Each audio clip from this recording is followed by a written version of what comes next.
সকল শিক্ষা প্রতিষ্ঠানে জরুরি নির্দেশনা প্রকাশ করা হয়েছে মাধ্যমিক ও উচ্চ শিক্ষা বোর্ড থেকে।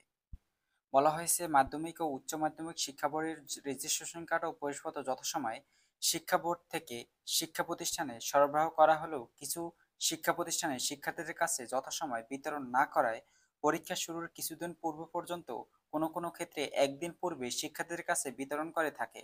ফলে ভুলবশত কোনো শিক্ষার্থীর ফরম পূরণ না হলেও সময় স্বল্পতার কারণে সে সকল শিক্ষার্থী ফরম পূরণ করা সম্ভব হয় না।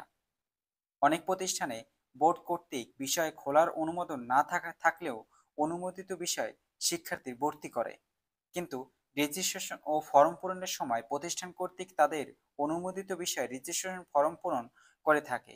যেহেতু শিক্ষার্থীদের পরীক্ষার শুরুর পূর্ব দিন পর্যন্ত রেজিস্ট্রেশন কার্ড এবং প্রবেশপত্র দেওয়া হয়, সেহেতু সময় ও স্বল্পতার পরীক্ষার প্রশ্নপত্র স্থানীয় প্রশাসনের নিরাপত্তা হেফাজতে থাকায় বোর্ডের পক্ষে অনুমোদিত বিষয়ে ফরম পূরণ করে প্রবেশপত্র দেওয়া সম্ভব হয় না। ফলে শিক্ষার্থীরা চরম মানসিক যন্ত্রণার শিকার হয় এবং তাদের শিক্ষাজীবন হুমকির মুখে পড়ে। 2026 সালে এসএসসি ও এইচএসসির পরীক্ষায় বোর্ড ও কর্তৃক নির্ধারিত সময় মধ্যে সকল শিক্ষার্থী ফরম পূরণ সম্পন্ন করতে বলা হয়েছে। বিলম্ব ফি সহ ফরম পূরণের নির্ধারিত তারিখ শেষ হওয়ার পর কোনো অবস্থাতেই শিক্ষার্থীদের ফরম পূরণের সুযোগ দেওয়া হবে না। 2026 সালের এসএসসি ও এইচএসসি পরীক্ষায় ফরম পূরণের জন্য পর্যাপ্ত সময় দেওয়া হবে। শিক্ষা বোর্ড থেকে রেজিস্ট্রেশন কার্ড ও প্রবেশপত্র গ্রহণের 1 সপ্তাহের মধ্যে পরীক্ষার্থীদের মাঝে বিতরণ করতে হবে।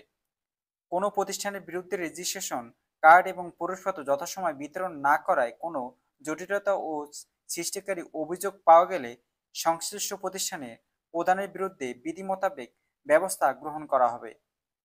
এই জরুরি নোটিশ প্রকাশ করা হয়েছে ঢাকা শিক্ষা বোর্ড থেকে।